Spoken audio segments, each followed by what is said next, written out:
a nuestro pastor que tiene un mensaje especial. ¿Qué tal? Buenas tardes, ¿cómo están? Dios les bendice.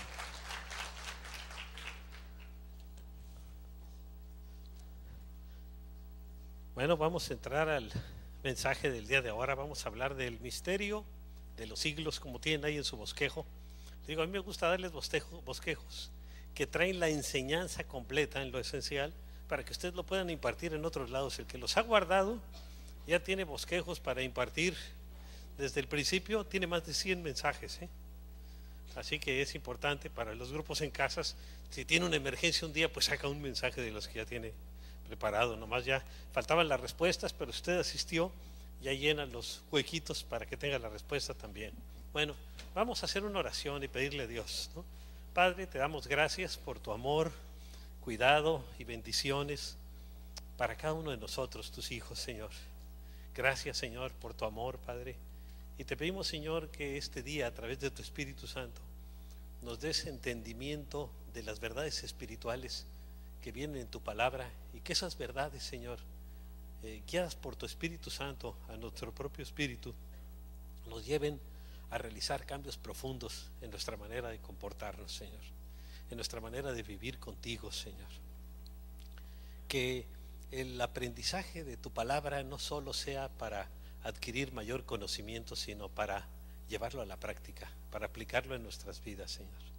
Gracias por tu amor, por tu bondad, por tus bendiciones, Señor, y danos la sabiduría para aplicar tu palabra en nuestras vidas, y recuérdanoslo constantemente en nuestra relación con otras personas, el ser conscientes de que tu Espíritu Santo está viviendo en nuestras vidas y le obedezcamos para realizar los cambios que tú quieres llevar a cabo en nosotros. Gracias, mi Señor y Dios. Amén.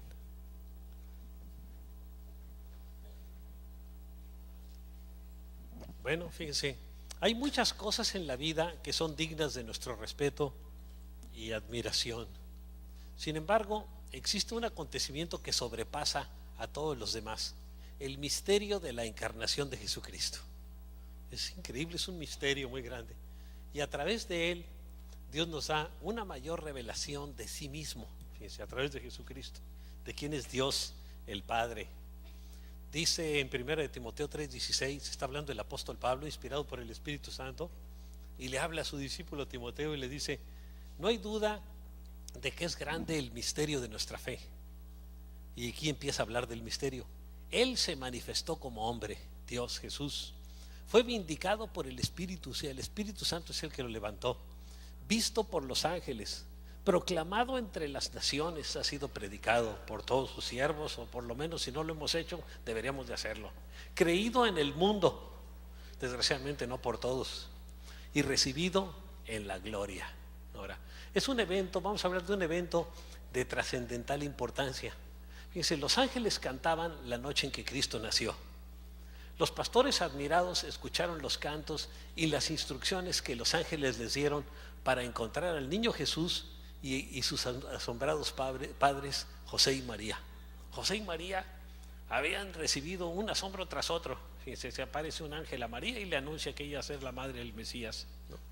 Después a José también, cuando la ve embarazada, y se asusta y dice: caray, ¿qué pasó aquí?, ¿no? Y mientras él estaba meditando en eso, se le aparece un ángel y le dice que es del Espíritu Santo de Dios, ¿no? Dice: y todos los que oyeron a los pastores se maravillaron de lo que los pastores les decían. Y fíjense que los pastores en ese tiempo eran la gente más sencilla, más humilde, a los que menos caso les hacían. ¿Por qué? Porque eran muy mal hablados, no tenían educación, etcétera, etcétera, ¿no? Y fíjense cómo el Señor se le aparece a pastores. A la gente más insignificante de su tiempo se les aparece, y el Señor también nace en el lugar más insignificante. Qué increíble, ¿no? Que el Señor de los cielos nazca en un lugar como en Belén.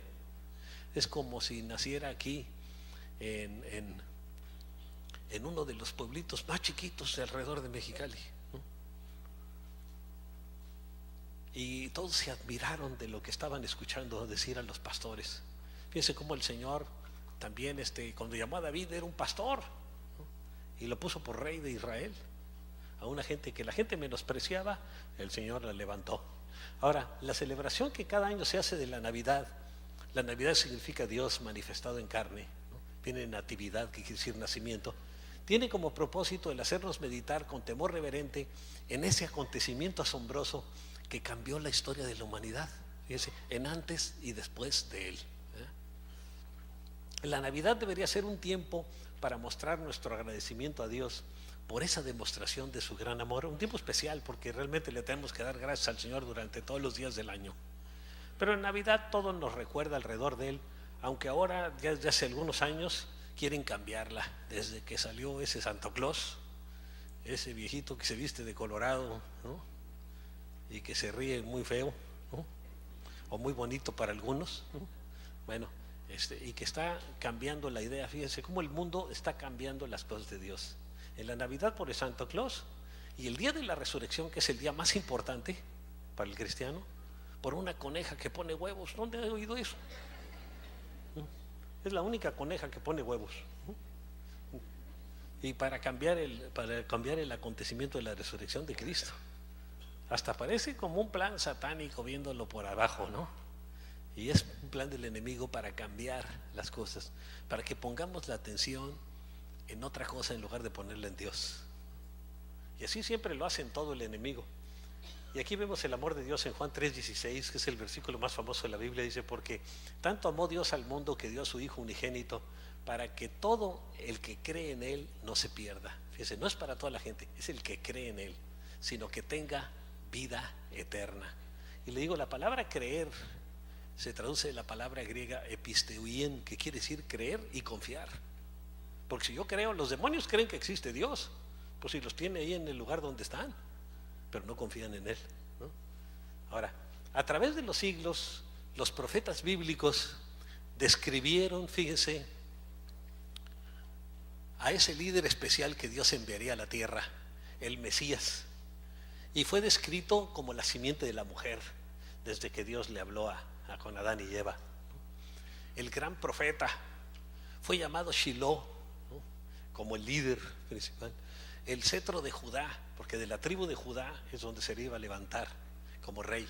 El hijo de David, fíjense, David era de la tribu de Judá y iba a ser descendiente de David, del rey David, el más famoso de todos los reyes de Israel, el segundo rey y el más famoso. El vástago es el hijo. Emanuel, que quiere decir Dios con nosotros, entre otras muchas designaciones. Y vean lo que dice el profeta Isaías 750 años antes de Cristo: porque nos ha nacido un niño, se nos ha concedido un hijo, la soberanía reposará sobre sus hombros. Va a ser un soberano ese niño, y se le darán estos nombres: consejero admirable. Fíjense, es el consejero más admirable de todos. Dios fuerte, Padre eterno. Fíjense, designaciones que solo corresponden a Dios. Príncipe de paz, también es Jesús el príncipe de paz. Se extenderán su soberanía y su paz no tendrán fin. Solo para que alguien no tenga fin, pues tiene que ser Dios, ¿verdad? Y encontramos una gran cantidad de descripciones relacionadas con Él y su propósito mesiánico. Por ejemplo, el profeta Isaías habló de su nacimiento de una virgen. También les digo, 750 años antes de Cristo. Como si aquí alguien hubiera de hablar de un acontecimiento que sucederá en el 2760. Y se va a pasar esto y esto y esto. Lo más probable es que usted se va a equivocar en el 100% de la profecía que quiera dar, ¿no? Y ahí se cumplió exactamente como dijo la Escritura. Y fíjense qué imposibilidad había. Por tanto, el Señor mismo, sea Dios, os dará una señal. He aquí que la Virgen concebirá. Es el único caso en que una Virgen ha concebido. Y dará a luz un hijo y llamará su nombre Emanuel. Emanuel quiere decir Dios con nosotros. Y alguien dirá, pues no, que se llamaba Jesús. Bueno, es que miren, en la Biblia siempre vemos que Dios da una revelación progresiva de Él y de Jesús también. Fíjense, en el principio dice: yo soy el que soy. Después, yo soy el Señor su Salvador, yo soy su bandera, yo soy su sanador. Fíjense, fue revelando cosas de Él para que lo pudiéramos conocer mejor. Y Emanuel quiere decir Dios con nosotros. Y después vendría ya el nombre claro de Jesús, que sería el nombre específico que tendría. Fíjense, a Isaías le fue revelado por Dios que el Mesías moriría por nuestros pecados, también 750 años antes de Cristo, que Él pagaría con su sangre por nuestros pecados. Ven lo que dice Isaías 53, versículos 5 y 8. Mas él herido fue por nuestras rebeliones. Ahí dice que los causantes no fueron los soldados romanos ni los líderes religiosos de Israel. Los causantes de la crucifixión de Cristo y de su muerte fuimos nosotros por nuestro pecado. Molido por nuestros pecados, ahí recalca, por nuestros pecados he molido. Por eso me gusta en un sentido, aunque la película es muy sangrienta, la de Mel Gibson, de la pasión de Cristo, pues ahí lo vemos molido por nuestros pecados, ¿no? El castigo de nuestra paz fue sobre él. Para que nosotros pudiéramos estar en paz con Dios el Padre, él tuvo que morir en la cruz por nosotros. Y por su llaga fuimos nosotros curados. Así que podemos tomar esa promesa en caso de enfermedad. Por cárcel y por juicio fue quitado. Él estuvo en la cárcel, recibió un juicio por un tiempo. Y su generación, ¿quién la contará? Porque fue cortado de la tierra de los vivientes. Dice que iba a morir. Y por la rebelión de mi pueblo fue herido. Dice, por nuestra rebelión fue herido él. Ahora, también se le reveló que el Mesías llevaría nuestras enfermedades y sufriría nuestros dolores. Dice en Isaías 53, 4, ciertamente llevó él nuestras enfermedades y sufrió nuestros dolores. Y nosotros le tuvimos por azotado, por herido de Dios y abatido. Y fue por nuestro pecado que él lo permitió. En el Antiguo Testamento encontramos más de 300 profecías acerca de Jesucristo. Fíjense, ningún otro libro religioso da tantas profecías, nada más acerca de una persona. Porque da muchísimas acerca de otros acontecimientos, pero solo de Jesús, más de 300 profecías. 30 se cumplieron el día que él murió en la cruz. Así que eso es contra toda probabilidad. La probabilidad, alguien que es experto en probabilidades, es un estudio, dice, es como echar una moneda de un centavito en el sol y darle vuelta, y el sol es 1.300.000 veces más grande que la Tierra, ¿no? Darle vuelta y luego alguien que metiera la mano y agarre el centavito a la primera, el que está marcado. Fíjense, esa es la probabilidad de que se cumplieran esas profecías. Y todavía más, dice. Entonces, más de 300 profecías acerca de Jesucristo. La Biblia enseña que la encarnación aconteció en el tiempo exacto determinado por Dios el Padre. Un tiempo en que se juntarían ciertas circunstancias, como se los dije hace 15 días, que Roma iba a controlar el mundo. ¿Para qué? Porque el propósito de Dios es que el Evangelio se expandiera por todo el mundo conocido en ese tiempo. Entonces, como Roma tenía el control en todo el mundo conocido en ese tiempo, pues un ciudadano romano podía andar por todo ahí. Y también el Señor escogió a Pablo, que era ciudadano romano y que era judío, para que él llevara el mensaje. El griego era el idioma común, así que Pablo hablaba griego y podía hablar en todos lados, y además hablaba hebreo, ¿no? Y no sé si latín también, pero yo creo que también. Él era muy preparado. Entonces la Biblia enseña que la encarnación aconteció en ese tiempo, determinado por Dios el Padre. Vean lo que dice en Gálatas 4, 4 y 5. Pero cuando se cumplió el plazo, ¿qué plazo? El determinado por el Padre. Dios envió a su Hijo, nacido de una mujer, nacido bajo la ley, como cualquier otro ser humano, para rescatar a los que estaban bajo la ley, o sea, a nosotros, a fin de que fuéramos adoptados como hijos. No éramos hijos, fíjense. El Hijo de Dios es Jesús, nosotros somos hijos adoptivos, por adopción. Adán era hijo de Dios, pero le entregó todo a Satanás. Y fíjense, aunque no nos guste, la Biblia dice que somos hijos del diablo. Qué feo, ¿verdad? Del chamucón. Pero cuando le entregamos nuestra vida a Cristo, dejamos de ser hijos de Él y nos convertimos en hijos de Dios. Fíjense, qué privilegio. De estar bajo el control de Él, ahora le podemos poner el pie encima. Porque fíjense, el que se considere la persona más humilde, el cristiano, dice la Biblia que somos el cuerpo de Cristo, los creyentes. El que se considere la persona más humilde, es el que se considere pie, puede pisar al diablo. Porque la Biblia dice, hollarán serpientes y escorpiones y sobre toda fuerza del enemigo y nada les dañará. O sea que le podemos poner el pie al enemigo en el cuello. Me acuerdo hace poco recibí una carta de una persona y me dice, Aurelio, mantén tu pie sobre el cuello del diablo. No dejes que, aunque haya cualquier problema y cualquier circunstancia, que él se levante. Manténlo bajo tu pie, porque está bajo tu autoridad, igual que la autoridad de cada creyente, ¿no? Qué tremendo. Entonces, cuando se cumplió ese tiempo, Dios envió a su Hijo para que fuéramos adoptados como hijos suyos. Ahora somos sus hijos. Y como hijos, pues le podemos pedir a nuestro Padre. Ahora, Dios mismo preparó la encarnación. fue idea de Dios, la encarnación. Toda la escena de la historia alrededor de la encarnación fue soberanamente preparada por Dios. Él había protegido y conservado, fíjese, su simiente con Set, el hijo de Adán y Eva. Tuvo 2 hijos primero, Caín y Abel. Y acuérdense que Caín mató a su hermano Abel, y a través de Abel iba a venirnos la promesa de bendición, pero como lo mataron, tuvo otro hijo, otro tercer hijo, Adán, que fue Set, y a través de Set nos vienen las bendiciones. Y tuvo más hijos e hijas, esos ya no los menciona porque no tienen un papel preponderante en la redención. Porque a veces alguien pregunta, ¿y de dónde tuvo hijos Caín? Pues se casó con una hermana, en ese tiempo no estaba prohibido, ¿no? Después poco a poco el Señor fue dando prohibiciones. Ya con Abraham veamos que no se podían casar con hermanos, pero todavía sí entre medios hermanos, como Abraham y Sara, que eran medios hermanos. Ahora, igual con Sem, años después, siglos después, el hijo de Noé. Y con Isaac, hijo de Abraham, también siglos después. Con Jacob, hijo de Isaac, y con su hijo Judá, que fue el padre de las tribus de Israel, ¿no? Bueno, esta fue una de las tribus de Israel. Jacob, su padre, fue el padre de las 12 tribus de Israel. Y Judá fue la tribu principal que fue escogida. Y así continúa hasta David. David era de la tribu de Judá, y con la descendencia de él, que era con José como padre adoptivo de Jesús. Y ese José era de la descendencia del rey David. Y María también era de la descendencia del rey David. Así que por los dos lados, ¿no? Porque él dice, no, es que él fue el padre adoptivo. Bueno, con María también, que fue la madre de Jesús. Ahora, al notar José embarazada a María, pues era su novia, se iban a casar, ya tenían un compromiso, que entre los judíos ese compromiso equivalía por a la boda, pero todavía no podían vivir juntos. Entonces él quiso dejarla secretamente para no infamarla. Dice, mejor que me echen la culpa a mí, pero yo me desaparezco, ¿no?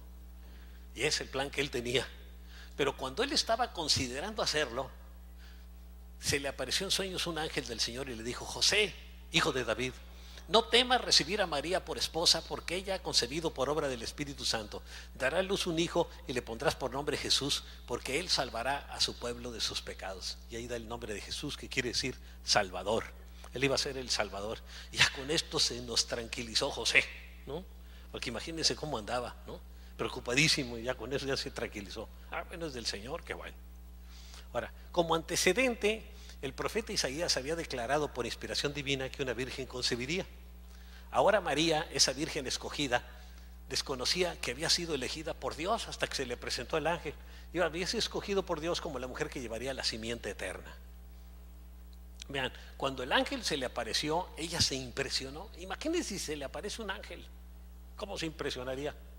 Nosotros tendemos a ver los ángeles como los dibujan los escritores, así hasta con cara medio femenina, ¿no? Pero no, ve el libro de Daniel, se aparece un ángel y Daniel lo vio y se desmayó. Dice, era como una llama de fuego, ¿no? Y lo vio impresionadísimo. Y muchos dicen que un ángel son como de 3 metros de altura, imagínense, y así de puro fuego, el rostro y todo. Y ellos son un débil reflejo de Jesús. Si usted quiere ver cómo es Jesús, véanlo en el libro de Apocalipsis, en el capítulo 1. Dice, su rostro como llama de fuego, como bronce bruñido, resplandeciente como el sol. O sea, no lo podemos ver directamente. Entonces, él se tiene que limitar, se tiene que restar para parecérsele a un ser humano. Así que aquí se le apareció el ángel y eso ya le impresionó. Pero no solo eso, le impactó más su mensaje. Dice, y entrando el ángel en donde ella estaba, dijo, salve, muy favorecida, el Señor es contigo, bendita tú entre las mujeres. Mas ella cuando le vio, se turbó por sus palabras, se asustó. Y pensaba, ¿qué salutación será esa? Esa salutación es como para el César. Pues, ¿cómo me están saludando así? Salve César, y aquí salve María, sé que ella era, ¿no? Bien impresionada por lo que le dijo el ángel. Y el ángel continuó hablándole. Entonces el ángel le dijo, María, no temas. Porque estaba asustadísima, imagínense, ¿no? Porque has hallado gracia delante de Dios. Y ahora concebirás en tu vientre y darás a luz un hijo y llamarás su nombre Jesús. El mismo nombre que le dio a José. Este será grande y será llamado Hijo del Altísimo. Y el Señor Dios le dará el trono de David su padre, ¿no? Y reinará sobre la casa de Jacob para siempre, y su reino no tendrá fin. Así que cuando le das toda esa información, imagínense, todas las judías estaban esperando, igual que los judíos, al Mesías. Y sabían que una de ellas iba a ser la madre del Mesías y todas querían ser la madre del Mesías. Y de repente le dicen, tú eres la elegida. Sustote que se puso, ¿no? Y María quedó sorprendida por las palabras del ángel. Y vean, entonces María dijo al ángel, ¿cómo será esto? A ver, explícame cómo va a ser, porque está medio complicado entenderlo. Dice, pues no conozco varón. Respondiendo el ángel le dijo, el Espíritu Santo vendrá sobre ti y el poder del Altísimo te cubrirá con su sombra, por lo cual también el santo ser que nacerá será llamado Hijo de Dios. Tú vas a ser la madre del Mesías. Imagínense, esto va más allá de la comprensión nuestra, pero para María, una joven judía que amaba a Dios, que esperaba al Mesías, que era descendiente del rey David, porque ella tanto como José eran descendientes del rey David. Entonces el mensaje debió de ser muy impactante. Sin embargo, fíjense cuál fue su respuesta, bien sencilla, era una mujer muy sencilla. Entonces María dijo, he aquí la sierva del Señor, hágase conmigo conforme a tu palabra. Y el ángel se fue de su presencia, ya no le explicó más. Ella dijo, que se haga la voluntad de Dios en mi vida. Y Carlos Simpson, un siervo de Dios, dice que hay varios aspectos importantes que debemos de considerar. Primero, María no escogió ser la madre del Mesías. Fíjense, Dios escoge a sus siervos y también Él decide a quién escoge y con qué propósito lo llama. Él llama a unos como pastores, Él llama a otros para otra función y así, y Él lo va haciendo como Él quiere. Él es el que decide, no nosotros, ¿no? Nadie se puede poner como pastor, Dios es el que da el llamado, tiene que tener el llamado para eso, ¿no? Y el Señor poco a poco se lo va recalcando y se lo va diciendo y lo va llamando. En segundo lugar, la palabra de Dios entregada a María era la promesa y la semilla de la encarnación, esa palabra. En tercer lugar, el Espíritu Santo es quien dio vida a la palabra y el poder de Dios la cubrió. En cuarto lugar, María recibió con fe la palabra, fíjense, y al parecer, es mi parecer, que en ese momento ella concibió al Hijo de Dios. A lo mejor dicen, no, yo no creo que en ese momento, te sabrá, ¿no? Yo creo que en ese momento, porque la fe recibe en el momento. Fíjense, la esperanza, yo espero ir al cielo, esa es esperanza. Un día en el futuro iré al cielo, pero la fe lo toma desde ahorita. Yo tengo fe, hasta puedo tener fe en que yo voy a estar en el cielo, pero ya lo tomo desde ahorita. Yo sé que para allá voy y ya voy, ¿no? La esperanza nada más, yo creo que en el futuro voy para allá. Entonces la fe actúa desde ahora. La fe se debe tomar en el momento. Abraham, fíjese, cuando tenía 71 años, creyó lo que Dios le dijo, que iba a ser padre de multitudes. Y ahí, fíjense, empezó, él por fe se mantuvo. Ahora, la encarnación fue un acontecimiento histórico. La historia nos habla ya de ello y hay mucha información al respecto, ¿no? La encarnación sucedió con una mujer en particular, en un tiempo determinado por Dios, en un lugar específico, allí en Belén, y el fruto fue un hombre en particular, Jesucristo, el Salvador del mundo, el Mesías esperado. Y vean lo que nos dice Juan 1, 4 y 9, dice, en el principio era el verbo es la palabra, y el verbo era con Dios, y se vivía con Dios el Padre, y el verbo era Dios. Fíjense, los testigos de Jehová dicen, y el verbo era un Dios. No, la Biblia dice que el verbo era Dios. Este era en el principio con Dios, desde el principio estuvo, al principio estaban el Padre, el Hijo y el Espíritu Santo. Por eso algunos dicen, Dios creó al hombre porque quería amar a alguien. No, él ya tenía, estaba el Padre, el Hijo y el Espíritu Santo estaban juntos. Dios nunca ha estado solo. Está el Padre, el Hijo y el Espíritu Santo, son tres personas, pero es un solo Dios. Ese es el misterio de la Trinidad que no entendemos nosotros, ¿verdad? Y este era en el principio con Dios, y todas las cosas por Él fueron hechas, o sea, por Jesús. Ahora, en el libro de Hebreos dice que Dios hizo todas las cosas para su Hijo y la hizo junto con el Hijo, ¿no? Y sin Él nada de lo que ha sido hecho fue hecho. En Él estaba la vida. Y esa es la palabra Zoe, la vida de Dios. Y la vida era la luz de los hombres. Y aquella luz verdadera que alumbra a todo hombre venía a este mundo. Y fíjense, el mundo estaba en tinieblas. Dice que tinieblas resplandecían en ese tiempo. Y no hablaba de tinieblas de falta de sol, eran tinieblas en lo espiritual. Y Él vino en ese momento en que el pueblo de Dios estaba en tinieblas. Ahora, la encarnación fue más que un suceso predicho por los profetas. En ella Dios puso su vida eterna, gloriosa e incorruptible dentro de carne corruptible. El apóstol Pablo escribió con respecto a la naturaleza y la imagen de Dios y dice en 1 Timoteo 3:16: e indiscutiblemente grande es el misterio de la piedad. Dios fue manifestado en carne, justificado en el Espíritu, visto de los ángeles, predicado en los gentiles, creído en el mundo, recibido arriba en gloria. La otra se la di en la Nueva Versión Internacional y esta es la Reina Valera 60. Ahora hay otra nueva versión, nueva traducción viviente del 2010, que había yo comprado 50, dije a ver si las vendimos a un precio muy barato, pero la anuncié en la primera y ya se acabaron todas. Entonces ya mandamos pedir como 150 o 200 más para que la puedan tener, esa nueva traducción. Yo cada año leo la Biblia, pero busco leerla en una traducción diferente, ¿no? Pues para ver pequeños aspectos que se notan en cuanto a la redacción, en cuanto a todo, y luego comparo, me gusta comparar con otras traducciones, y es la que voy a leer el año próximo, la nueva traducción viviente del 2010. Entonces yo creo que la semana próxima, el domingo próximo la tenemos aquí, o si no para el día primero, y si quiere puede empezar su lectura anual de la Biblia con esa versión, porque es moderna y está en el lenguaje moderno, ya no está de vosotros y que sois y que estáis y que vivís, ¿no? O como el argentino que llegó aquí, ¿y vos quién sos? Me dice, ¿no? Y un día que lo presenté en un lado, se andaba dice, pastor, tú das mucha carrilla. No es cierto, no sé de dónde sacó eso, ¿no? Porque llegó a un lado, le dice un día, él quería ir a Estados Unidos, pero no habla nada de inglés. Y dice, quiero llegar a un restaurante y pedir, ¿qué pido? Dice, a ver, ¿qué quieres? Pues quiero carne y quiero huevos. ¿Cómo lo pido? Dice, le digo, pues pides steak and eggs. Steak and eggs. Y varias veces le repetí, a ver, steak and eggs. Mira, vamos a usar la mnemotecnia. ¿Usted quién es? Steak and eggs. ¿Usted quién es? Steak and eggs. Y por fin se fue al otro lado y dice, no pude comer nada porque me equivoqué. Porque cuando se le presentó el mesero, en lugar de decirle, ¿usted quién es? Le dijo, ¿y vos quién sos?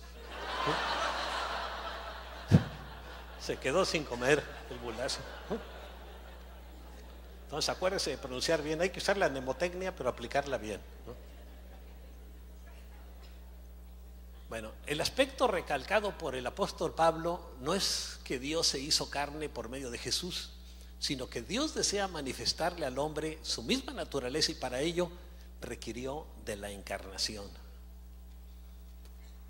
Vean lo que nos dice Juan 1:14, y aquel verbo o la palabra fue hecho carne y habitó entre nosotros y vimos su gloria, gloria como del unigénito del Padre, el único Hijo del Padre, lleno de gracia y de verdad. Así fue Jesús. Y todos veían en él algo diferente, ¿no? Dios no se satisface con ser alguien intangible, abstracto, inalcanzable e incomprensible para el ser humano. Otras religiones tienen dioses así, como el hinduismo. En el hinduismo, los sacerdotes brahmanes, que son castas, y la casta más alta son los brahmanes, para ellos creen en una energía universal, no creen en un Dios personal. Dicen, es una energía. Pero la gente del pueblo dice, como no piensa, dicen ellos, ¿no? Entonces tenemos que darle ídolos. Y hay entre 700 y 800 millones de dioses en la India, imagínense. Entonces, aunque la gente es brahman, pero tienen imágenes de Dios, unos que parecen combinaciones de personas con animales, ¿no? Son los dioses que creen, porque dice, la gente necesita ver figuras. El que no ha nacido de nuevo, fíjense, necesita ver una figura para adorar. El cristiano que ha nacido de nuevo no necesita ver una figura, sino adora en espíritu a Dios, en espíritu y en verdad, como dice la Escritura. Pero hay que nacer de nuevo, si no, no entiende uno de lo que está hablando. Entonces nosotros, al Dios que adoramos se hizo carne y habitó entre nosotros, como lo dijeron los apóstoles Juan y Pedro. Cuando le dimos a conocer la venida de nuestro Señor Jesucristo, le dice a la gente en la segunda epístola de Pedro, capítulo 1, verso 16. Cuando dimos a conocer la venida de nuestro Señor Jesucristo en todo su poder, no estábamos siguiendo sutiles cuentos supersticiosos, sino dando testimonio de su grandeza, que vimos con nuestros propios ojos, dice el apóstol Pedro. Y el mismo apóstol Juan en otra ocasión dice, al que nosotros vimos y palpamos porque lo saludaron, ¿no? En Cristo vemos, fíjense, la gloria de Dios. En una persona humana se ve la gloria de Dios, acercándose y manifestándose al hombre. La fe de María en la palabra de Dios resultó en una concepción física. Nuestra fe en Cristo y en la verdad de su palabra harán que Él sea una realidad en nuestras vidas, volviéndonos fructíferos para Dios. El Señor quiere que vivamos para servirle y que demos fruto. Vean lo que dice, son las mismas palabras de Jesucristo en el Evangelio de San Juan 15:8. Mi Padre es glorificado cuando ustedes dan mucho fruto y muestran así que son mis discípulos. Un discípulo tiene que dar mucho fruto y para eso tenemos que servir a Dios. Así que yo los animo a involucrarse en algún ministerio de servicio, porque así es como podemos dar fruto. Si usted está sentado nada más, pues no da fruto. El gran jefe toro sentado no da fruto, ¿no? Hasta que se levanta, ¿no? Ahora, vamos a hablar de la encarnación, que nos habla de cómo nos enseña Dios. Cuando Dios quiere revelarnos una verdad bíblica o desea revelarse a sí mismo, fíjense, no lo hace por medio de doctrinas nada más. Él lo hace a través de una vida humana. Fíjense, Él nos enseña a través de personas. Cuando Dios quiso revelarnos lo que es la fe, nos mostró la vida de Abraham, que es el padre de la fe. Dios le dijo lo que quería que él hiciera y lo que Dios haría. Dice, mira, tú vas a hacer esto, tú vas a creer y yo voy a hacer el milagro. Tú vas a hacer lo posible y yo haré lo imposible, ¿no? Después le hizo pasar por varias pruebas para comprobar su fe. Cuando usted reciba una palabra de Dios, yo le voy a decir una cosa que le va a suceder. Su fe va a ser probada, va a pasar por broncas. Que me dice, Señor, quiero que Dios me dé una palabra de algo que quiero usar para mi vida. Se la puede dar, pero va a tener problemas, porque va a haber conflicto. Fíjese, cuando Dios le da una promesa de algo que quiere hacer en su vida, el primero que empieza a actuar es Satanás. ¿Para qué? Para que no se lleve a cabo esa promesa. Le mete dudas, mete conflictos, mete cosas, lo pone en pruebas. ¿Para qué? Para que se desanime y no reciba la promesa. Ese es el propósito de él. Así que usted tiene que mantenerse en fe y creer como lo hizo Abraham, ¿no? Por tanto, cuando nosotros queremos aprender sobre la fe, no estudiamos una doctrina, sino la vida de un hombre, de Abraham. Y ven lo que nos dice el Nuevo Testamento sobre Abraham en Romanos 4:18. Contra toda esperanza, porque ya era un ancianito, cuando Dios le dio la promesa tenía 75 años y llegó hasta los 99 y nada. Y ya casi se desanimaba, pero no se desanimó. Esa es la fe. Abraham creyó y esperó. Fíjense, la fe es creer y esperar. Porque si ya recibimos algo ya no es fe. En la fe estamos esperando. Sabemos que lo tenemos, pero todavía no lo vemos. Esa es la fe. Y de este modo llegó a ser padre de muchas naciones. Fíjese, es increíble, pero un ancianito que no podía tener hijos, fíjese, es el padre de los judíos, de los árabes y de los cristianos, porque por la fe también es padre de los cristianos. Así que miles de millones de personas ahora son descendientes de Abraham. Los musulmanes, que son más de 1,000 millones, los cristianos también como 1,300 millones, los judíos, entre todos, una cantidad grandísima de personas, y somos hijos de Dios, hijos de Abraham, por la fe, ¿no? Por la fe. Así que llegó a ser padre de multitudes, Abraham. Tal como se le había dicho, así de numerosa será tu descendencia, como las estrellas, dice, y como la arena de la tierra. Ahora, Dios nos enseña a través de las vidas de hombres y mujeres fieles a Él, como Josué. Él nos enseña cómo ser hombres y mujeres valientes con Josué. ¿Qué le dijo a Josué? Esfuérzate y sé valiente. Y le dijo 4 veces en el capítulo 1, léanlo. Y al final les dice, al final del capítulo, solamente que te esfuerces y seas muy valiente. Ahora, ¿por qué le dice eso a Dios? Porque va a tener broncas. Si no tuviera broncas, ¿en qué se esfuerza? ¿O por qué tiene que ser valiente? Tenía que mantenerse, tenía que perseverar. Él tenía que hacer lo posible, mantenerse, y Dios haría lo imposible, entregarle la tierra prometida. Y lo hizo así, porque él fue de fe. Esther también, fíjense, ella llegó a ser reina en el imperio medo-persa, la esposa del rey Asuero. ¿Por qué? Porque iba a venir un hombre, Amán, que iba a tratar de matar a los judíos, a Israel. Y ella es la mujer que Dios llamó para que su pueblo se salvara. Entonces tenía que ser una mujer valiente. Y a través de Esther nos enseña cómo debe ser nuestra actitud y la actitud de las mujeres, ¿verdad? A través de Samuel el profeta, él ungió al rey David. A través de David, todas las cosas que pasó a David lo ungieron como rey. Y fíjense, en el momento que es ungido como rey, al poco tiempo el rey Saúl empieza a perseguirlo y a tratar de matarlo. ¿Quién instigó eso? Pues Satanás influyó en Saúl para que matara a David, porque él no sabía, dice, a lo mejor este es el Mesías, y si no es el Mesías, de todos modos yo le di una promesa y voy a tratar de que no se lleve a cabo la promesa en su vida. Y así va a ser el enemigo con nosotros, ¿no? Y también con los profetas. Ahí los vemos, fíjense, ahí con Josué conquistando la tierra prometida, con la reina Esther, con el profeta Samuel que ungió a David, y con José cuando entró a Egipto en la tierra prometida, con Egipto a los israelitas, después llegaron a la tierra prometida. Ahora, cuando Dios quiere enseñarnos algo o prepararnos para un ministerio, permite que vengan situaciones difíciles a nuestras vidas para comprobar que su palabra ha tomado vida en nosotros. Así que usted pide, Señor, dame sabiduría. Le van a venir broncas, como a Salomón pidió sabiduría, ¿y saben qué le pasó? Pues llega el caso de las dos mujeres, un problema ahí, y entonces el Señor le dio la sabiduría para que tomara la decisión adecuada. Que una mujer, dos prostitutas que habían tenido un niño, y una se acostó sobre su hijo y lo mató, lo ahogó, y el otro que estaba vivo, las dos que decían que eran la mamá del niño, y entonces le presentan el problema, y él dijo, bueno, pues que uno de mis soldados, fíjense, le dio sabiduría, parta el niño en dos y denle una mitad a cada una. La que no era la mamá dijo, sale, y la mamá, no, mejor entréguenselo a ella, ¿no? Dijo, esta es la verdadera madre. Dice que la gente se asombró de la sabiduría de Salomón, pero ¿dónde se manifestó? En medio de un conflicto, en medio de un problema, ¿no? Y así va a ser en nuestras vidas. Hasta vean lo que dice el apóstol Pedro en primera de Pedro 1:7, para que sometida a prueba vuestra fe, mucho más preciosa que el oro, para Dios nuestra fe es más preciosa que el oro, el cual aunque perecedero se prueba con fuego, el oro se prueba con fuego, Él va a probar nuestra fe también con fuego. Si usted le pide, Señor, yo quiero servirte más, y usted sigue sentado, pues el Señor le va a poner fuego abajo de la silla, ¿no? Y se va a levantar de brinco, ¿no? Dice, sea hallada en alabanza, gloria y honra. O sea, cuando hay problemas, ¿saben lo que hay que hacer? Hay que alabar a Dios. Y no dan ganas, cuando hay un conflicto no dan ganas. Un día después de una discusión con mi esposa, ahí está, no la había visto, ¿no?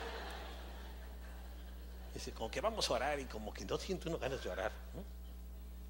Bueno, después de un rato poner alabanzas y todo, alabar a Dios, y ya las cosas se van arreglando, ¿no?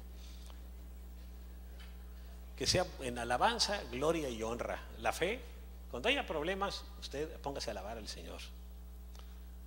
Cuando sea manifestado Jesucristo, o hasta que sea manifestado.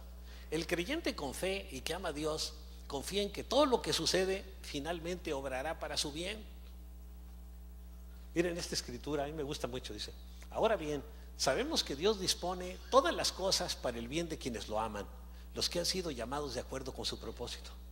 Fíjense que no lo dice para todo mundo, lo dice para quienes lo aman, y también que han sido llamados, o sea, que conocen al Señor como su Salvador, y que se saben parte del propósito de Dios. Si usted fue llamado por Dios, usted está dentro de un propósito de Dios, y usted tiene que saber que está dentro del propósito de Dios, y entonces sí, todas las cosas que le suceden obrarán para bien. Hace poco supe el caso, por ejemplo, de una persona que la secuestraron, ahora que ha habido por varias partes del país, y fíjese cómo esta mujer, su esposo no era cristiano y no quería saber nada del Señor, y de repente Dios, a la hija chiquita, el Señor le revela que tiene un sueño en que secuestran a su papá, y lo tiene 2 veces el sueño, y va y se lo platica a la mamá, y ya que se lo platica a la mamá, la mamá se lo comenta al marido, le dice, entrégate al Señor, mira, a lo mejor Dios te está avisando a través del sueño de tu hija, ¿no? No. Yo creo que él era agnóstico y no quería saber de nada, ¿no? Entonces, cuando se está orando por alguien y la persona no hace caso, Dios lo explica de una manera un poco más drástica. El licenciado Pereda ya sabe de eso, ¿no? Les compartió aquí su testimonio, que lo invitamos a comer Raúl y yo, y le hablamos del Señor, y cada vez que lo llevábamos a un cumpleaños nos hacía como los toreros, nos daba el paso y nos sacaba para el otro lado, ¿no? Entonces le explicamos, no hizo caso, hasta que le vino un problema en el tallo del cerebro, estuvo a punto de morir, su familia orando por él y todo, y finalmente el Señor lo levantó, pero dice, ahora sí me lo explicaron bien. Pues yo creo que este caso es similar.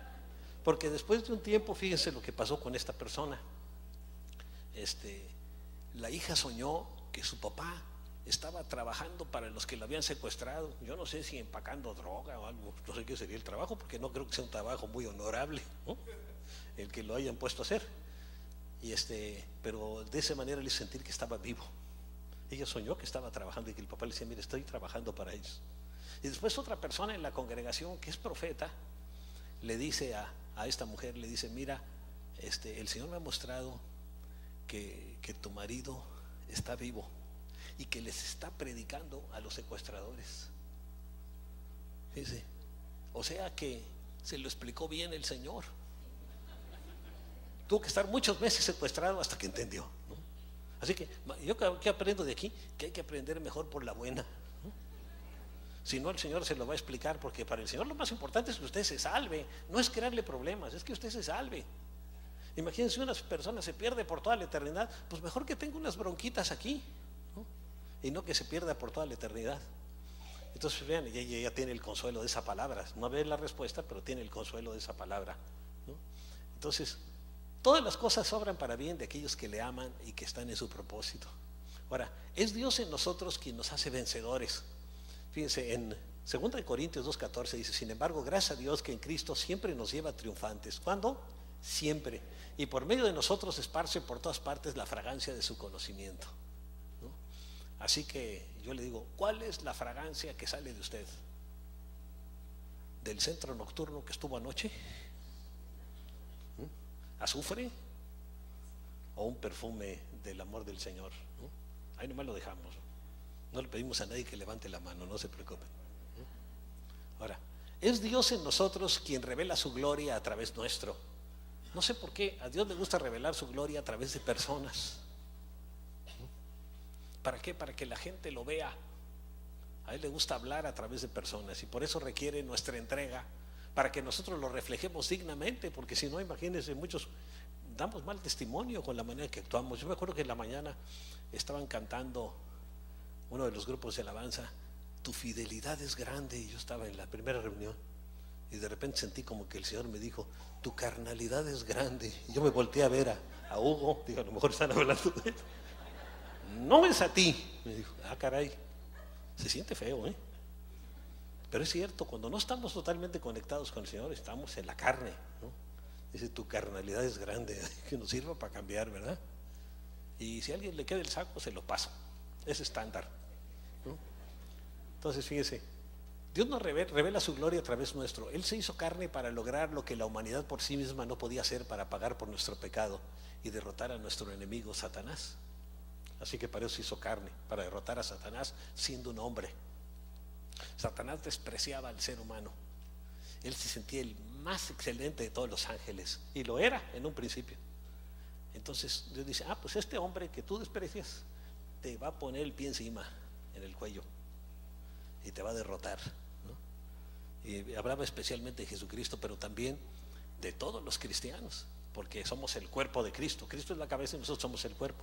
Así que el miembro del cuerpo de Cristo que se siente el más humilde, el que se siente pie, puede poner su pie arriba del cuello de Satanás, ¿no?, y pisarlo. Que dice: hollarán serpientes y escorpiones y sobre toda fuerza el enemigo, y nada os llamará, y nada os dañará. De repente, por eso le pasó también al candidato ahí un lapsus lingüe, ¿no? Se olvidaron los libros. Ahora, Dios se manifestó a nosotros en forma física a través de Jesucristo, para así tender un puente sobre el abismo que separaba al hombre de Dios. Fíjense, este puente. Hemos usado muchas veces esta ilustración porque a mí me gusta mucho. El único puente entre el cielo y la tierra es la cruz de Cristo, ¿no? Separaba al hombre de Dios a causa del pecado. Jesús fue, fíjense, visible a una humanidad pecadora. Dice en Juan 1:18: a Dios, al Padre, nadie lo vio jamás, nadie lo ha visto. Aún en el Antiguo Testamento, que hablan de que Moisés estuvo delante de la presencia de Dios, dice, él veía como una especie de figura, como de fuego. En otra parte dice que le vio las espaldas, pero el rostro de Dios nadie lo ha visto, nadie le vio jamás. El unigénito Hijo que está en el seno del Padre, Él le ha dado a conocer. Él nos da a conocer a Dios. Si no, no sabríamos nada de Dios. Y Jesús dijo: el que me ha visto a mí, ha visto al Padre. ¿Cómo pues dices, le dice a Felipe, cómo dices tú, muéstranos al Padre? Jesús deja sin excusas a la humanidad, fíjese, de no saber quién es Dios. Jesucristo vino a reconciliar al hombre con Dios. Dice en 2 Corintios 5:19, esto es que en Cristo Dios estaba reconciliando al mundo consigo mismo, no tomándole en cuenta sus pecados a la gente, a nosotros, a ustedes y a mí, y encargándonos a nosotros el mensaje de la reconciliación. Fíjense, todos tenemos un ministerio. Usted dice, yo no estoy en el ministerio de alabanza ni de anfitrión, pero usted tiene el ministerio de la reconciliación. ¿En qué consiste? En que compartamos a otros acerca del amor de Cristo. Y ahora el tiempo de Navidad es una época especial en que el corazón de mucha gente está abierto, hasta para compartirle. Compre algún folletito y se lo puede dar a la gente. Yo siempre que voy a alguna gasolinera o paso por casetas o veo otra persona, voy a un restaurante, procuro dejarles un folletito en que les compartimos el amor de Cristo. Y por cierto, es en el restaurante, también le dejo una buena propina para que no diga este cristiano que ha agarrado eso, ¿no? Ahora, el propósito de la encarnación, fíjese, la encarnación aconteció para que Dios, quien era desconocido al hombre, pudiera ser conocido por medio de Jesús. Por ello, la encarnación de Dios en Cristo es el mayor de todos los misterios. Debido a la encarnación es que podemos conocer a Dios en la realidad de su humanidad y la nuestra. Vean lo que dice Colosenses 1:19, porque a Dios le agradó habitar en él con toda su plenitud. Dios el Padre habitaba en Jesús con toda su plenitud, ¿no? Y Jesús es, fíjese, la plenitud de Dios. Sin embargo, Él hizo más que mostrarnos la plenitud de Dios manifestada en un hombre modelo. Podemos ver a Dios en Cristo desde su nacimiento, en su vida, en su ministerio, con todos los sucesos que hubo alrededor de eso. Pero en ninguna de estas nos revela a Cristo la naturaleza de Dios tanto como en la crucifixión. De su boca salieron palabras de perdón, de amor y hasta una oración por sus verdugos. Fíjense lo que dice, Padre, dijo Jesús, perdónalos porque no saben lo que hacen. A mí eso me muestra más que Jesús es Dios. Porque a mí si me hubieran hecho una fracción de lo que le hicieron a él antes de ser cristiano, hubiera dicho, Señor, achicharralos a estos, pero ya. Y poco a poco, para que les duela. Dice, así es su pastor. Nomás por la gracia del Señor, ahora tenemos que ser con perdón, hay que perdonar. No hay que pedir que el Señor le cargue la mano a nadie, ¿no? Nomás que le enseñe lo necesario y punto, ¿no? Incluso el centurión que lo crucificó, fíjense, reconoció su deidad. Fíjense, los líderes religiosos no lo reconocieron, pero el centurión, que era un pagano romano, el centurión que estaba frente a Jesús, al oír el grito y ver cómo murió, dijo, verdaderamente este hombre era el Hijo de Dios. Y vio el terremoto y vio cómo se comportaba y escuchó sus palabras de perdón. Dijo, esto no puede ser de un ser humano. Hasta él pudo reconocer en Jesús que estaba el Hijo, que era el Hijo de Dios, ¿no? Y lo dijo, verdaderamente este hombre era el Hijo de Dios, ¿no? Con todo lo que vio. Y los líderes religiosos no quisieron, porque ya tenían su idea preconcebida, una idea religiosa. A veces la religiosidad nos hace no recibir al Cristo vivo que nos ama y que tiene un plan para nuestras vidas.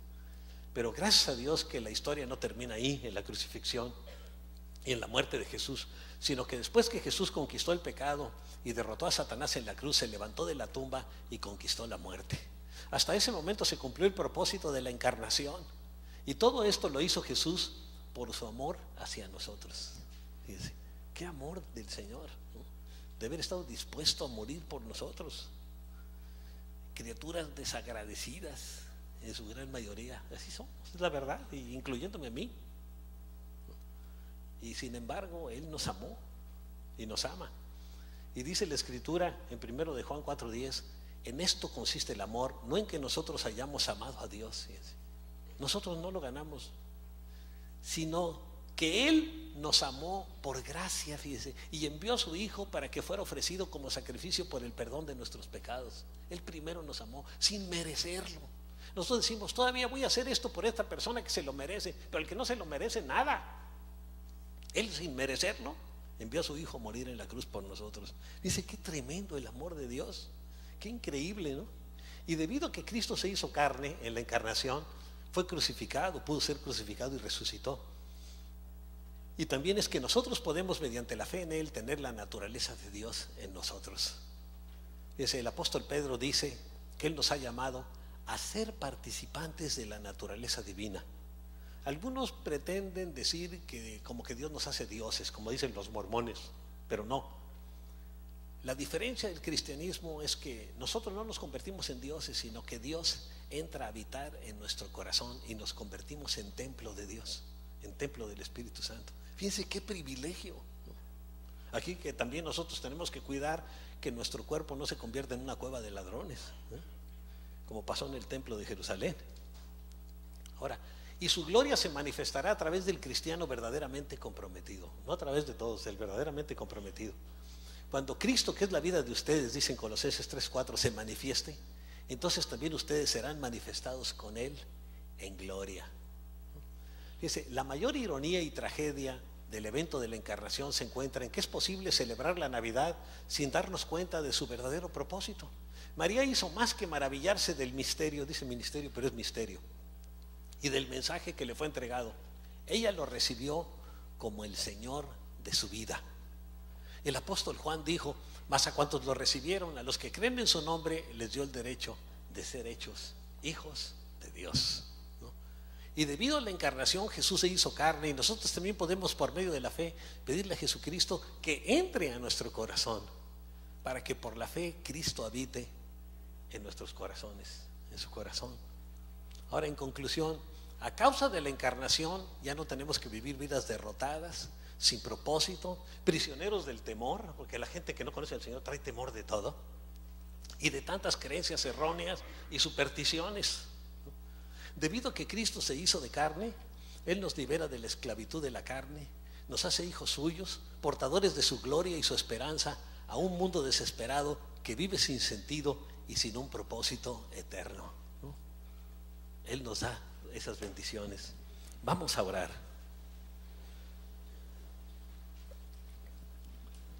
Vamos a hacer una oración de compromiso con Dios para esta Navidad, dejando que la vida de Cristo se manifieste a través de nosotros. Señor, realmente me admira el misterio de tu encarnación, pero no permita, Señor, que me quede ahí, sino que como María, mi fe en tu palabra resulte en una encarnación de Cristo en mi propia vida. Que deje de ser un creyente estéril. Que mi fe en tu palabra resulte en concepciones de nuevos hijos espirituales para tu reino, de gente que reciba a Cristo en su corazón. Que aplique yo el ministerio de la reconciliación. Que aprenda a vivir como un vencedor sobre el pecado. Que mi fe en tu palabra me haga un cristiano obediente y reproductivo en hijos espirituales. Yo hago un compromiso contigo para que durante el próximo año sea un creyente activo en la oración, en la lectura de tu palabra, en dar testimonio a otros, en dejar que Cristo se manifieste a través de mi vida.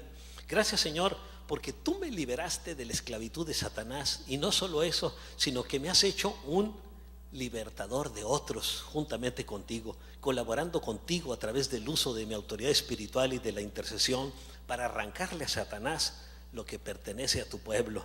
Señor, que de ahora en adelante mi prioridad sea el buscar primeramente el reino de Dios y su justicia, para que me sean añadidas todas las demás cosas que necesito y que requiere mi familia.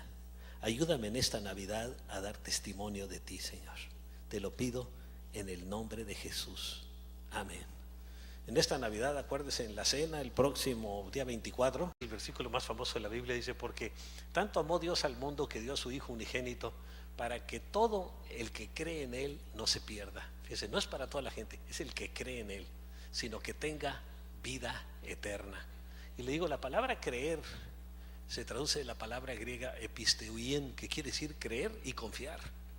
Porque si yo creo, los demonios creen que existe Dios, pues si los tiene ahí en el lugar donde están, pero no confían en Él, ¿no? Ahora, a través de los siglos, los profetas bíblicos describieron, fíjense, a ese líder especial que Dios enviaría a la tierra, el Mesías, y fue descrito como la simiente de la mujer desde que Dios le habló con Adán y Eva. El gran profeta fue llamado Shiloh, ¿no?, como el líder principal. El cetro de Judá, porque de la tribu de Judá es donde se le iba a levantar como rey. El hijo de David, fíjese, David era de la tribu de Judá y iba a ser descendiente de David, del rey David, el más famoso de todos los reyes de Israel, el segundo rey y el más famoso. El vástago es el hijo. Emanuel, que quiere decir Dios con nosotros, entre otras muchas designaciones. Y vean lo que dice el profeta Isaías 750 años antes de Cristo: porque nos ha nacido un niño, se nos ha concedido un hijo, la soberanía reposará sobre sus hombros. Va a ser un soberano ese niño, y se le darán estos nombres: consejero admirable. Fíjense, es el consejero más admirable de todos. Dios fuerte, Padre eterno. Fíjense, designaciones que solo corresponden a Dios. Príncipe de paz, también es Jesús el príncipe de paz. Se extenderán su soberanía y su paz no tendrán fin. Solo para que alguien no tenga fin, pues tiene que ser Dios, ¿verdad? Y encontramos una gran cantidad de descripciones relacionadas con él y su propósito mesiánico. Por ejemplo, el profeta Isaías habló de su nacimiento de una virgen. También les digo, 750 años antes de Cristo. Como si aquí... A nuestro pastor, que tiene un mensaje especial. ¿Qué tal? Buenas tardes, ¿cómo están? Dios les bendice.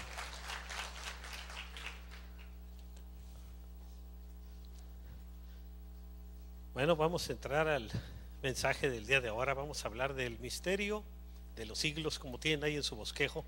Digo, a mí me gusta darles bosquejos que traen la enseñanza completa en lo esencial, para que ustedes lo puedan impartir en otros lados. El que los ha guardado ya tiene bosquejos para impartir desde el principio, tiene más de 100 mensajes, ¿eh? Así que es importante para los grupos en casas. Si tiene una emergencia un día, pues saca un mensaje de los que ya tiene preparado. Nomás ya faltaban las respuestas, pero usted asistió, ya llena los huequitos para que tenga la respuesta también. Bueno, vamos a hacer una oración y pedirle a Dios, ¿no? Padre, te damos gracias por tu amor, cuidado y bendiciones para cada uno de nosotros, tus hijos, Señor. Gracias, Señor, por tu amor, Padre. Y te pedimos, Señor, que este día, a través de tu Espíritu Santo, nos des entendimiento de las verdades espirituales que vienen en tu palabra, y que esas verdades, Señor, guiadas por tu Espíritu Santo, a nuestro propio espíritu, nos lleven a realizar cambios profundos en nuestra manera de comportarnos, Señor, en nuestra manera de vivir contigo, Señor. Que el aprendizaje de tu palabra no solo sea para adquirir mayor conocimiento, sino para llevarlo a la práctica, para aplicarlo en nuestras vidas, Señor. Gracias por tu amor, por tu bondad, por tus bendiciones, Señor, y danos la sabiduría para aplicar tu palabra en nuestras vidas, y recuérdanoslo constantemente en nuestra relación con otras personas, el ser conscientes de que tu Espíritu Santo está viviendo en nuestras vidas, y le obedezcamos para realizar los cambios que tú quieres llevar a cabo en nosotros.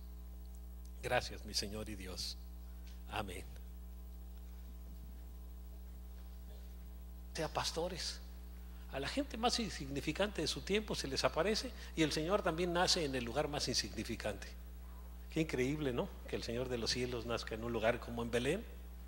Es como si naciera aquí en uno de los pueblitos más chiquitos de alrededor de Mexicali, ¿no? Y todos se admiraron de lo que estaban escuchando decir a los pastores. Fíjense cómo el Señor también, cuando llamó a David, era un pastor, ¿no?